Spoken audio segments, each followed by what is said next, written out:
Good evening, boys and girls. Tonight we're going to read chapter 16 called The Oompa Loompas.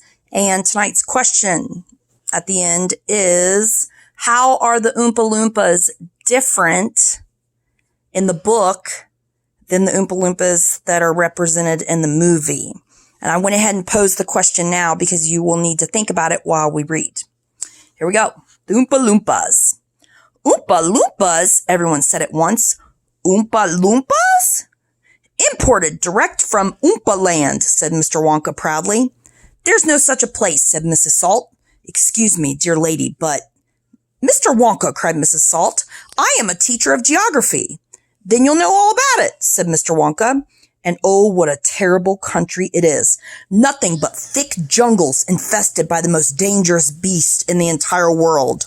Hornswogglers and snawswangers and those terrible wicked wangdoodles. A wangdoodle would eat 10 Oompa Loompas for breakfast and come gobbling back the little Oompa Loompas living in tree houses. They had to live in tree houses to escape the wangdoodles and the hornswogglers and the snawswangers.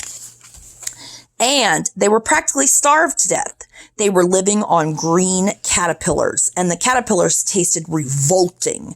And the Oompa Loompas spent every moment of their days climbing through the treetops looking for other things to mash up with the caterpillars to make them taste better.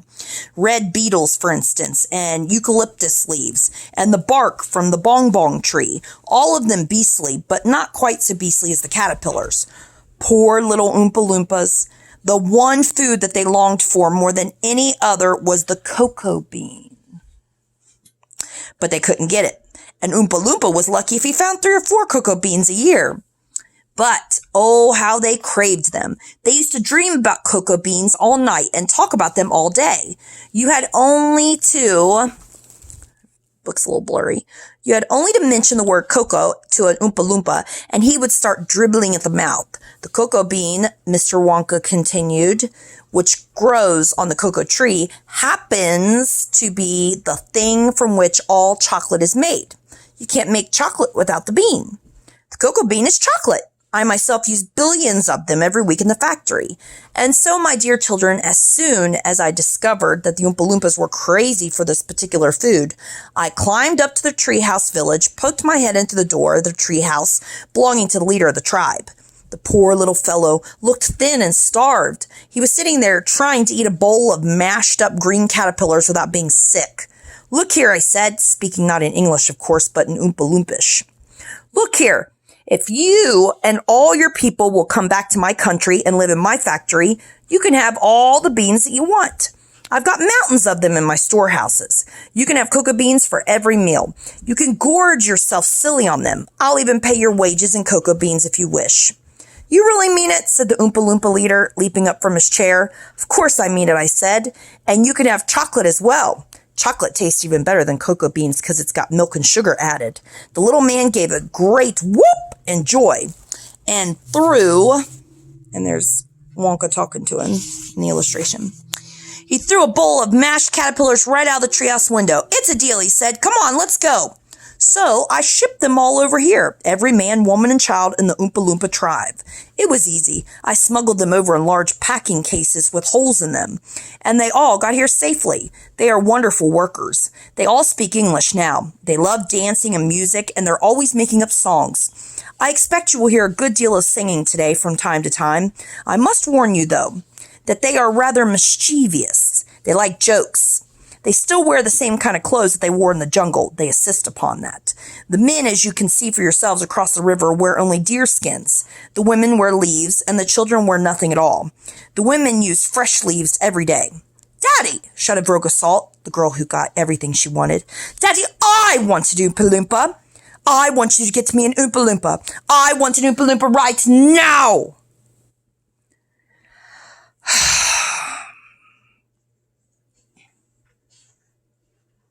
You awake, Wyatt? Sorry, Wyatt kind of fell asleep on me. I'm just listening. Okay, here we go. I want you to get me an Oompa Loompa. I want an Oompa Loompa right away. I want to take it home with me. Go on, Daddy, get me an Oompa Loompa. Now, my pet, her father said to her, we mustn't interrupt Mr. Wonka. But I want an Oompa Loompa, screamed Veroka. All right, Veroka, all right. But I can't get it for you this second. Please be patient. I'll see you have one before the day is out. Augustus! Shouted Mrs. Gloop. Augustus, sweetheart! I don't think you had better do that. Augustus Gloop, as you might have guessed, had quietly sneaked down to the edge of the river. He was kneeling on the riverbank, scooping hot, melted chocolate into his mouth as fast as he could. When Mr. Wonka turned around and saw what Augustus was doing, he cried out, "Oh no, please, Augustus, please, I beg of you not to do that. My chocolate must be untouched by human hands." "Augustus," called out Mrs. Gloop, "didn't you hear what the man said? Come away from the river at once." "This stuff is terrific," said Augustus, taking not the slightest notice of his mother or Mr. Wonka. "Oh boy, I need a bucket to drink it properly." "Augustus," cried Mr. Wonka, hopping up and down and waggling his stick in the air, "you must come away. You are dirtying my chocolate." "Augustus," said Mrs. Gloop. "Augustus," said Mr. Gloop. But Augustus was deaf to everything except for the call of his enormous stomach. He was now lying full length on the ground with his head far out over the river, lapping up the chocolate like a dog. "Augustus," shouted Mrs. Gloop, "you'll be giving that nasty cold of yours to about 1 million people all over the country." "Be careful, Augustus," shouted Mrs. Clump. "You're leaning too far out." Mr. Gloop was absolutely right, for suddenly there was a shriek, and then a splash, and into the river went Augustus Gloop. And in 1 second he had disappeared under the brown surface. "Save him!" screamed Mrs. Gloop, going white in the face and waving her umbrella about. "He'll drown! He can't swim a yard! Save him! Save him!" "Good heavens, woman!" said Mr. Gloop. "I'm not diving in there. I've got my best suit on." Augustus Gloop's face came up to the surface, painted brown with chocolate. "Help! Help! Help!" he yelled. "Fish me out!" "Don't just stand there," Mrs. Gloop screamed at Mr. Gloop. "Do something!" "I am doing something," Mr. Gloop, who was now taking off his jacket and getting ready to dive into the chocolate. But while he was doing this, the wretched boy was being sucked closer and closer towards the mouth of one of the great pipes that was dangling down into the river. Then all at once, the powerful suction took hold of him completely. He was pulled under the surface and then into the mouth of the pipe. The crowd on the riverbank waited breathlessly to see where he would come out. "There he goes!" somebody shouted, pointing upwards. Sure enough, because the pipe was made of glass, Augustus Gloop could be clearly seen shooting up inside it, head first, like a torpedo. "Help! Murder! Police!" screamed Mrs. Gloop. "Augustus, come back at once! Where are you going?" "It's a wonder to me," said Mr. Gloop, "how that pipe is big enough for him to go through it." "It isn't big enough," said Charlie Bucket. "Oh dear, look, he's slowing down." "So he is," said Grandpa Joe. "He's gonna get stuck," said Charlie. "I think he is," said Grandpa Joe. "By golly, he has stuck," said Charlie. "It's his stomach that's done it," said Mr. Gloop. "He's blocked the whole pipe," said Grandpa Joe. "Smash the pipe!" yelled Mrs. Gloop, still waving her umbrella. "Augustus, come out of there at once!" The watchers below could see the chocolate swishing around the boy in the pipe. They could see it building up behind him in the solid mass, pushing against the blockage. The pressure was terrific. Something had to give. Something did give, and that something was Augustus. Up he shot again like a bullet in a barrel of a gun. "He's disappeared!" yelled Mrs. Gloop. "Where does the pipe go? Quick, call the fire brigade!" "Keep calm," said Mr. Wonka. "Keep calm, my dear lady, keep calm. There is no danger. No danger whatsoever. Augustus has gone on a little journey, that's all. A most interesting little journey, but he'll come out of it just fine. You wait and see." "How can he possibly come out of it just fine?" snapped Mrs. Gloop. "He'll be made into marshmallows in 5 seconds. "Impossible," cried Mr. Wonka. "Unthinkable, inconceivable, absurd. He would never be made into marshmallows." "And why not, may I ask?" shouted Mrs. Gloop. Because that pipe doesn't go to the marshmallow room, Mr. Wonka answered. It doesn't go anywhere near it. That pipe, the one Augustus went up, happens to lead directly to the room where I make a most delicious kind of strawberry-flavored chocolate-coated fudge. Then it'll be made into strawberry-flavored chocolate-covered fudge, screamed Mrs. Gloop. My poor Augustus, they'll be selling him by the pound all over the country tomorrow morning. Quite right, said Mr. Gloop. I know I'm right, said Mrs. Gloop. It's beyond a joke, said Mr. Gloop. Mr. Wonka doesn't seem to think so, said Mrs. Gloop. Just look at him, he's laughing his head off. How dare you laugh? Like that's my little boy, he's gone up in the pipe. You monster, she shrieked, pointing her umbrella at Mr. Wonka as though she was going to run him through. You think it's a joke, do you? You think that sucking my boy up into your fudge room like that is just one big colossal joke. He'll be perfectly safe, said Mr. Wonka, giggling slightly. He'll be chocolate fudge, shrieked Mrs. Gloop. Never, said Mr. Wonka. Of course he will, shrieked Mrs. Gloop. I won't allow it. Mr. Wonka said, I won't allow it. And why not? Shrieked Mrs. Gloop. Because the taste would be terrible, said Mr. Wonka. Just imagine it. Augustus-flavored chocolate-coated gloop? No one would buy it. They most certainly would, said Mr. Gloop indignantly. I don't want to think about it, shrieked Mrs. Gloop. Nor do I, said Mr. Wonka, and I do promise you, madame, that your darling boy is perfectly safe. If he's perfectly safe, then where is he? Snapped Mrs. Gloop. Lead me to him this instant. Mr. Wonka turned around and clicked his finger sharply. Click, click, click, 3 times. Immediately, an Oompa Loompa appeared as if from nowhere and stood beside him. The Oompa Loompa bowed and smiled, showing beautiful white teeth. His skin was rosy white, his long hair was golden brown, and the top of his head came just above the height of Mr. Wonka's knee. He wore the usual deer skin slung over his shoulder. Now listen to me, said Mr. Wonka, looking down at the tiny man. I want you to take Mr. and Mrs. Gloop up to the fudge room and help them to find their son, Augustus. He's just gone up the pipe. The Oompa Loompa took one look at Mrs. Gloop and exploded into pearls of laughter. Oh, do be quiet, said Mr. Wonka. Control yourself. Pull yourself together. Mrs. Gloop doesn't think it's at all funny. You could say that again, said Mrs. Gloop. Go straight to the fudge room, Mr. Wonka said to the Oompa Loompa, and when you get there, take a long stick and start poking around inside a big chocolate mixing barrel. I'm almost certain you'll find him in there, but you'd better look sharp. You'd have to hurry. If you leave him in the chocolate mixing barrel too long, he's liable to get poured into the fudge boiler, and that really would be a disaster, wouldn't it? My fudge would become quite unedible.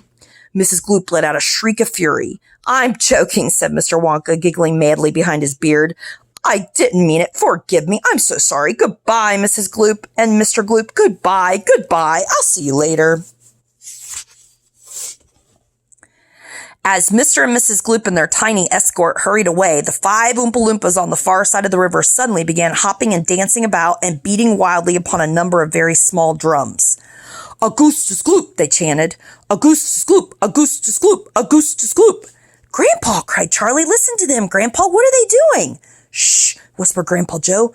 I think they're going to sing us a song. Augustus Gloop, chanted the Oompa Loompas. Augustus Gloop, Augustus Gloop, the great big greedy nincompoop. How long could we allow this beast to gorge and guzzle, feed and feast on everything he wanted to? Great Scott, it simply wouldn't do. However long this pig might live, we're positive he'd never give even the smallest bit of fun or happiness to anyone. So what do we do in cases such as this? We use the gentle touch and carefully we take the brat and turn him into something that will give great pleasure to us all. A doll, for instance, or a ball, or marbles, or a rocking horse. But this revolting boy, of course, was so unutterably vile, so greedy, foul, and infantile, he left a most disgusting taste inside our mouths, and so in haste we chose a thing that come might may, would take the nasty taste away. Come on, he cried, the time is ripe. to send him shooting up the pipe. He has to go, it has to be, and very soon he's going to see inside the room to which he's gone some funny things are going on. But don't, dear children, be alarmed. Augustus Gloop will not be harmed, although of course we must admit he will be altered quite a bit. He'll be quite changed from what he's been when he goes through the fudge machine. Slowly the wheels go round and round. The cogs begin to grind and pound. 100 knives go slice, slice, slice. We add some sugar, cream, and spice. We boil him for a minute more until we're absolutely sure that all the green and all the gale is boiled away for once and all. Then out he comes, and now by grace a miracle has taken place. This boy who only just before was loathed by men from shore to shore, this greedy brute, this louse's ear, is loved by people everywhere, for who could hate or bear a grudge against a luscious bit of fudge? I told you that they loved singing, cried Mr. Wonka. Aren't they delightful? Aren't they charming? But you mustn't believe a word they said. It's all nonsense, every bit of it. Are the Oompa Loompas really joking, Grandpa? Asked Charlie. Of course they're joking, answered Grandpa Joe. They must be joking. At least, I hope they're joking, don't you? Chapter 18 is called Down the Chocolate River. Okay, that poem was really hard for me to read. There were some bigger words, and I'm not really good at singing, and I'm not very good at reading poetry, so I tried my hardest. I want you to think back to The Witches. Do you remember a part in The Witches where I had to read a poem like that? If you can remember, in the comments or on the Google Classroom, write to me and tell me what part of The Witches I had to read a very long poem that was kind of sing-songy like that, and it rhymed. Here is, let me grab my board. Here's the question I posed for you guys. How are the Oompa Loompas alike and different between the book and the movie? Now, we just read the book.